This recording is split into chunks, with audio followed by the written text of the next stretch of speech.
Hello dear students, this is Dr. Amita Telang, Assistant Professor, Department of Computer Science, Gurukul Mahila Mahavidyalaya, Raipur. In the subject Operating System, today we will discuss the topic Information Management.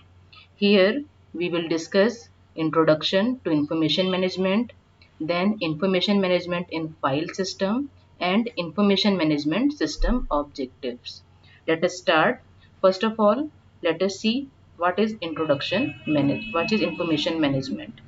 It means the OS manages the information or data. In other words, managing the information from which or to which it should be sent or received.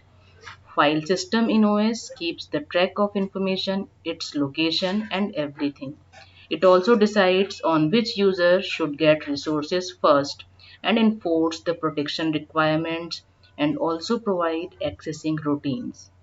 Necessary informations like opening a file, reading a file is taken care by the file system. And finally, it reclaims the resources like closing a file. Many system calls exist simply for the purpose of transferring information between the user program and the OS. So, for example, most systems have a system call to return the current time or end date. Other system calls may return information about the system, such as the number of current user, the version number of the OS, the amount of free memory or disk space, and so on. So, the operating system keeps information about all its processes and system calls are used to access these information. So generally these calls are used to reset the process information. This is all about the information management. Now let us move to the subtopic information management in file system. So the file system of OS keeps track of the information, its location, use, status, etc. We can, however, identify several common system calls dealing with files. We first need to be able to create and delete files. Either system calls requires the name of the file and perhaps some of the file's attributes. Once the file is created, we need to open it and to use it. We may also read, write or reposition, and finally we need to close the file, indicating that we are no longer using it. So what is a file here? What we understood here, that computers can store information on various storage media such as magnetic disk, magnetic tapes and optical disc. The operating system abstracts from the physical properties of its storage devices to define a logical storage unit. This is called the file. So these storage devices are usually non-volatile. So the contents are persistent through power failure and system reboot. From the user perspective, a title is the smallest allotment of logical secondary storage. That is, data cannot be written to secondary storage unless they are within a file. So, data files may be numeric, alphabetic, alphanumeric, or binary. In general, a file is a sequence of bits, bytes, lines, or records. The meaning of which is defined by the file's creator and user. The information in a file is defined by its creator, and a file has a certain defined structure which depends on its type. A source file is a sequence of subroutines and functions, each of which is further organized as declarations followed by executable statements. An executable file is a series of code sections that the loader can bring into memory and execute. The symbolic file name is the only information kept in human readable form. So this unique tag, usually a number, identifies the file within the file system. It is the non-human readable name for the file.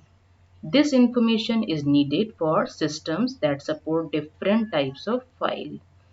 So, information system objectives are as follows: meet the data management needs of the user, guarantee that the data in the file are valid, optimize performance, provide I/O support for a variety of storage device types, minimize the potential for lost or destroyed data, provide a standardized set of I/O interface routines to user processes, provide I/O support for multiple users in the case of multi-user systems. So we can say here that file operations are performed in various types of information. So information management objective is to manage all kind of information of a computer system, and this is very much related, closely related to file management also. So file operation, as we already know this thing, that a file is an abstract data type. Operating system can provide system calls to create, write, read, reposition, delete and truncate file. So information management is all about a subtopic of file management.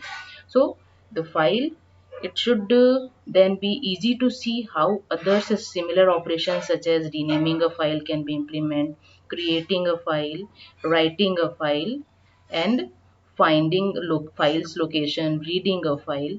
Everything you can perform here. In a file, you can perform various kinds of operation. They are also related to information. Like creating a file means first space in the file must be found for the file. This is the creating of a file.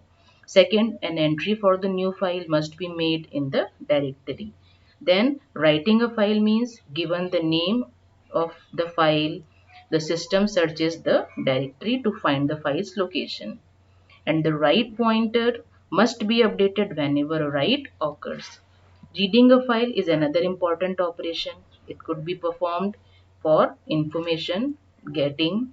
Again, the directory is searched for the associated entry, and the system needs to give a read pointer to the location in file where the next read is to take place.